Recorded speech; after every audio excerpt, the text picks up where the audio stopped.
My name is Sam, and I'm 37 years old. I live in a small coastal town called Sandy Bay, Florida. On the surface, this place is paradise. Pristine white beaches stretching endlessly, sparkling blue waters reflecting the sun's brilliance, and palm trees swaying gently in the warm breeze. Tourists flock here to unwind, escape their worries, and soak in the serenity that seems to cradle the town. But beneath this idyllic exterior lies a shadow, a constant reminder of nature's unpredictable fury.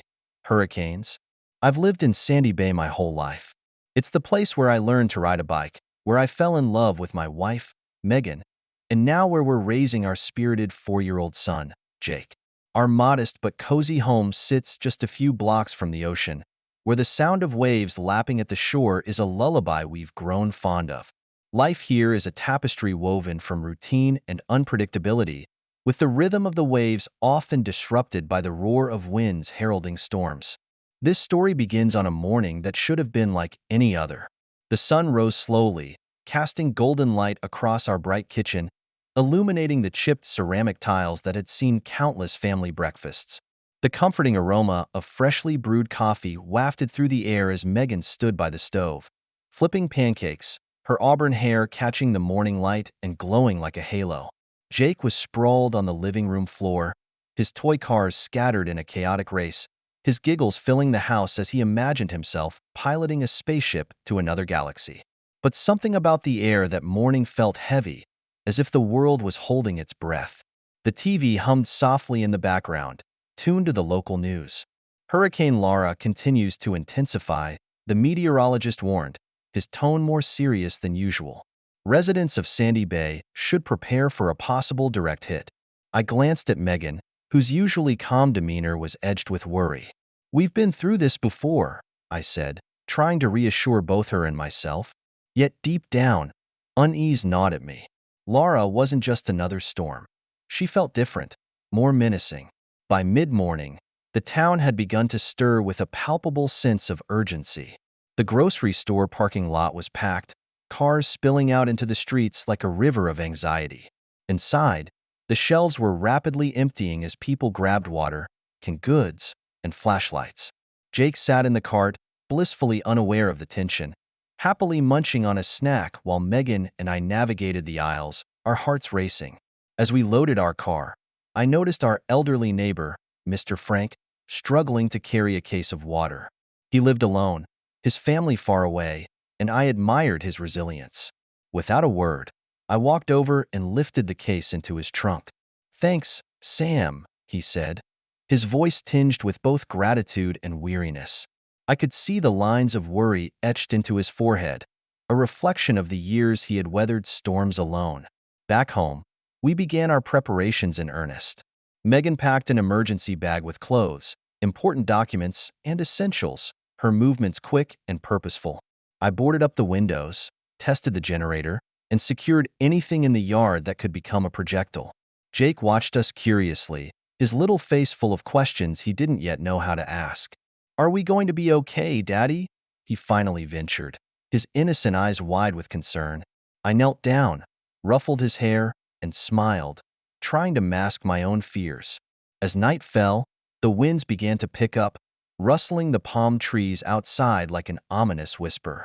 Megan and I exchanged a look, a silent acknowledgement that this was only the beginning. By the next morning, Laura was closing in. The skies had turned an ominous gray, heavy clouds swirling like a cauldron overhead. The air felt thick, almost electric, and I could sense the tension in the atmosphere as if the world was holding its breath. The winds howled louder as the day wore on, rattling the boards I had nailed over the windows. Inside, the house felt smaller than usual, the oppressive atmosphere of impending danger pressing down on us. Jake played with his toys on the living room rug, blissfully unaware of the storm bearing down on Sandy Bay. Megan sat beside him, trying to read him a story, but I could see her hands trembling slightly as she turned the pages. By mid-afternoon, the first rain bands hit. Fat droplets lashed against the boarded windows, and the wind screamed like a living thing. I paced the house, double-checking everything: the generator, the supplies, the emergency bag. But no matter how many times I went through the motions, The knot of anxiety in my chest wouldn't loosen.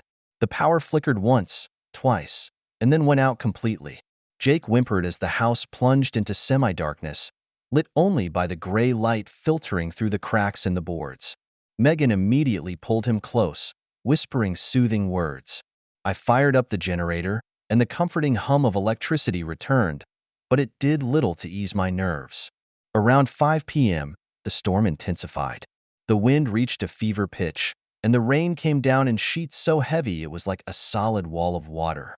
Every creak and groan of the house made me jump.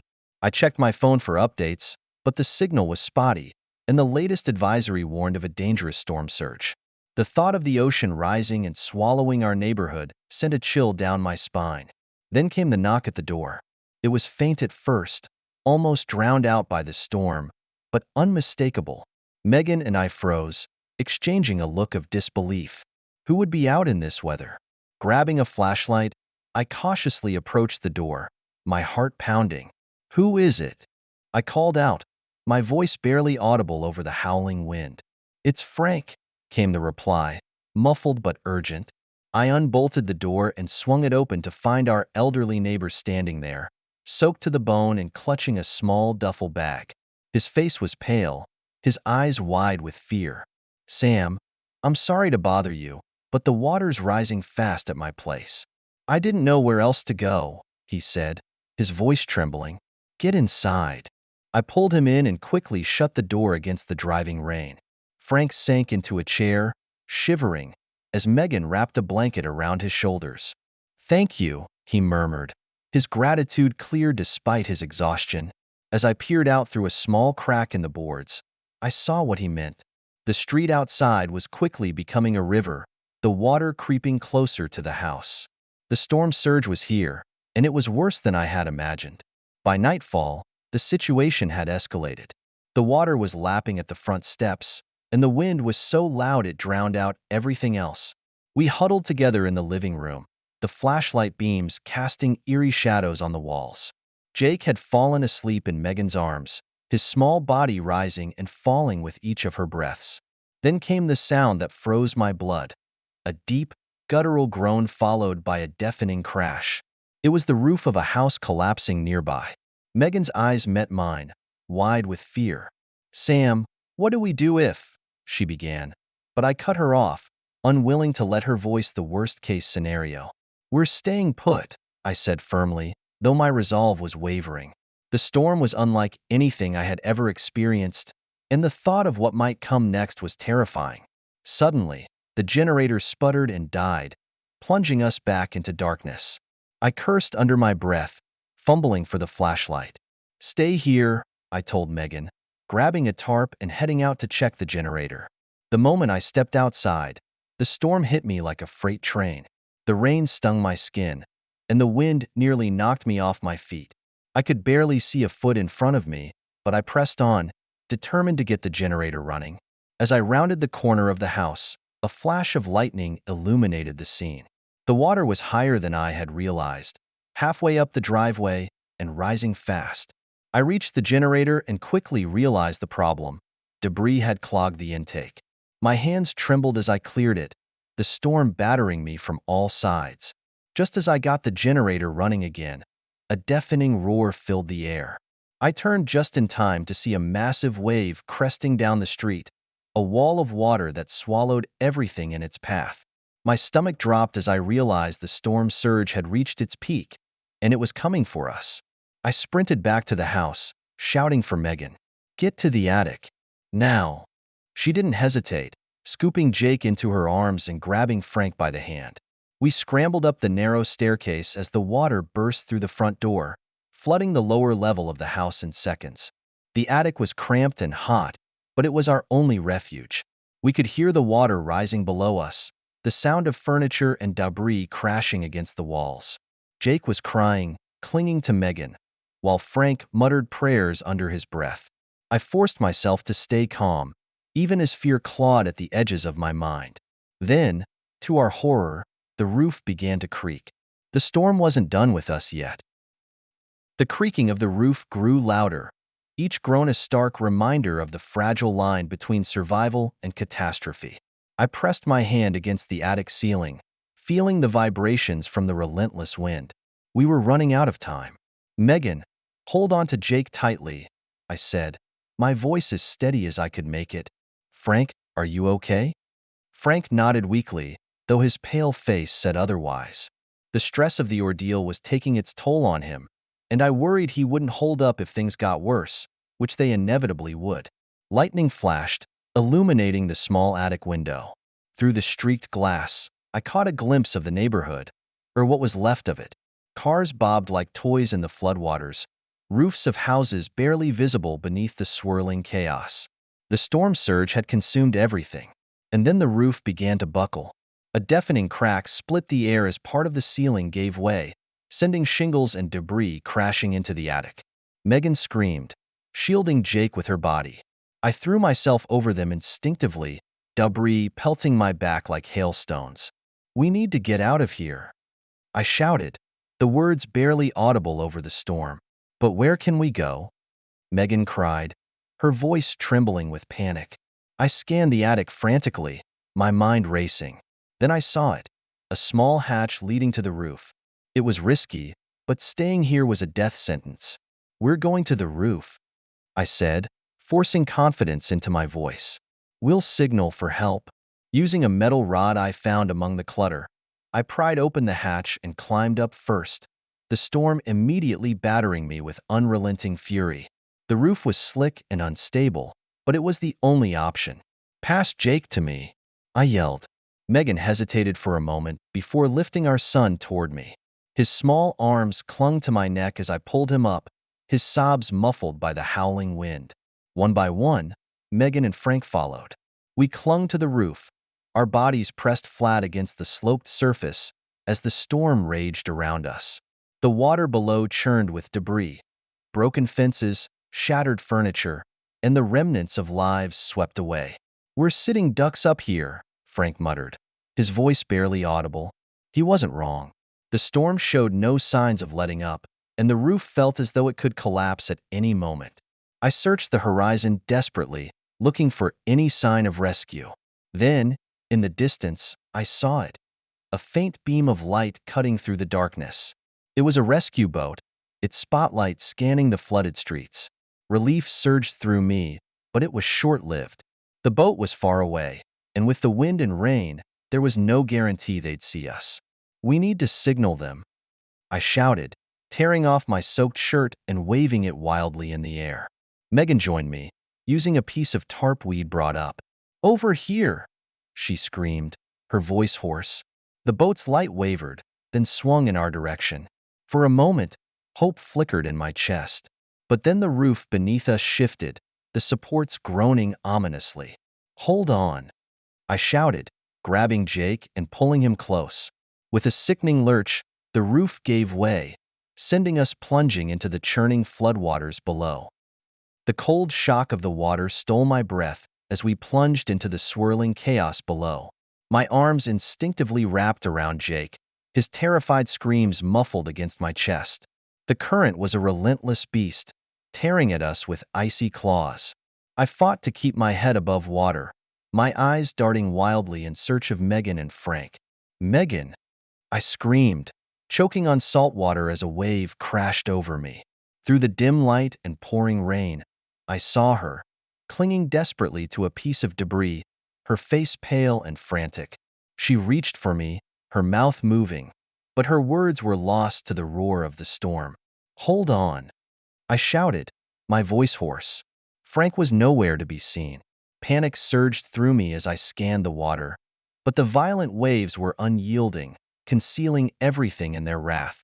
Then, the beam of the rescue boat's spotlight swept over us, illuminating the night like a divine intervention. The boat was closer now, the crew shouting orders, their voices cutting through the chaos. "Over here," I bellowed, thrusting one arm into the air while holding Jake tightly with the other. The boat veered in our direction, but the current pulled at us with renewed vigor. I felt the strength draining from my limbs, the icy water sapping my resolve. Megan's grip on the debris faltered, her fingers slipping as the waves battered her relentlessly. "Sam!" she cried, her voice filled with terror. No. I kicked against the current, closing the distance between us with a desperate burst of strength. Reaching out, I grabbed her arm and held on with everything I had. The boat was almost upon us now, the crew throwing ropes into the water. One of them shouted, "Grab the line." I wrapped the rope around Megan's waist first, ensuring she was secure before signaling to the crew. They pulled her aboard, her drenched figure collapsing into their arms. Relief washed over me, but there was no time to celebrate. I held Jake tighter as the current yanked at us again. "We're next, buddy," I whispered, my voice trembling. Another wave surged, slamming me against a jagged piece of wood. Pain exploded in my side, but I didn't let go of Jake. The boat crew shouted, tossing another line. But my vision blurred as exhaustion overtook me. Suddenly, I felt Jake being lifted from my arms. Strong hands pulled him up, and through the haze, I saw his small body being hoisted onto the boat. "Jake," I croaked, a mix of relief and desperation filling my chest. The crew reached for me next, but the current had other plans. A wave crashed over me, yanking me beneath the surface. Darkness enveloped me, the world above slipping further and further away. In those moments, I thought of everything: Jake's laughter, Megan's smile, the warmth of our home. A desperate will to survive surged within me, but my body was no longer listening. When I surfaced again, gasping for air, I saw the boat growing smaller in the distance. Megan was clutching Jake, her face a mask of anguish as she screamed my name. "Go back," she begged the crew, but the storm was too fierce. The boat couldn't turn around. I tried to swim, but my strength was gone. The cold seeped into my bones, and my limbs grew heavy. As the water pulled me under once more, I let out a final, silent plea. "Take care of them, Megan. Please." The last thing I saw was the boat disappearing into the storm, carrying my family to safety. And then there was nothing. The morning after Hurricane Laura, the waters began to recede, revealing the devastation left behind. Rescue crews searched tirelessly, pulling survivors from the wreckage. Megan and Jake were among them, clinging to one another as they waited for news. Days later, my body washed ashore, found by a team of volunteers combing the debris-strewn beaches. Megan's scream when she identified me was a sound no one there would ever forget.